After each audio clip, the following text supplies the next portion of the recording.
कब्र का सफर किस्त नंबर 2। कुछ इधर इधर मेरे मरने की इत्तला देने लग गए। औरतीन धारीन मारकर मेरी लाश पर रो रही थीं, जिनकी आवाज से मेरी रूह को तकलीफ पहुंच रही थी। मैं सब कुछ देख और सुन पा रहा था, पर बोल नहीं सकता था। मेरी आज़रीन वसी हो चकी थे। मुझे सब कुछ आसानी से दिखाई दे रहा था। घर में मेहमानों का आना जाना बढ़ने लगा। कुछ मेरी तारीफ कर रहे थे कि मरहूम अच्छा था, तो वहाँ कुछ बुराई भी कर रहे थे, और बुराई करने वालों की वजह से मेरी रूह को तकलीफ पहुंच रही थी। थोड़ी देर में मस्जिद में मेरे नाम का ऐलान होने लगा। ऐलान सुनकर मैं हैरान हो रहा था कि दुनिया में जब जिंदा था तो मेरा नाम लेने से पहले मेरा ओहदा, मर्तबा, मेरी तारीफ बयान होती थी, और आज सिर्फ इतना कहा गया कि अहमद खान वल्द एतजाज खान इस फानी जहान से हमेशा के लिए इंतकाल कर चुके हैं। मेरी रूह मुकम्मल कब्ज हो चुकी थी। इतने में दूसरा फरिश्ता मेरे पास आया और कहने लगा, एक नादम, तुमने जो माल जुमा किया था वो कहाँ है? तुम जो सारी जिंदगी दौलत कमाने और जुमा करने के चक्कर में खुदा से गाफिल रहे, तो बताओ अब वो दौलत तेरे किस काम की है? क्या वो तुम्हारी जुमा की हुई दौलत तमहीन खुदा के अजाब से बचा सकती है? हरगज़ नहीं।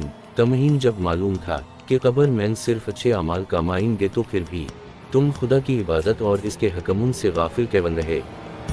केवन दुनिया के चक्कर में जानबूझकर बगैर किसी मजबूरी के नमाज़ें छोड़ीं। अब तैयार हो जाओ अपने अच्छे बुरे अंजाम के लिए। उसके किसी भी सवाल का मेरे पास जवाब नहीं था। मैंने इसके सवालों से शर्मिंदा हो रहा था, और मेरे ऊपर डर हावी होने लगा था कि ना जाने दफन होने के बाद कब्र में मुझसे क्या होगा। फिर मुझे जल्द ही से गुस्ल देने के लिए ले जाया गया। गुस्ल देने वाला जब मेरे जिस्म को छू रहा था तो मुझे बड़ी तकलीफ हो रही थी, क्योंकि इसकी ज़बान पर कोई कुरानी आयत, दरूद पाक और कलिमा वगैरह नहीं था।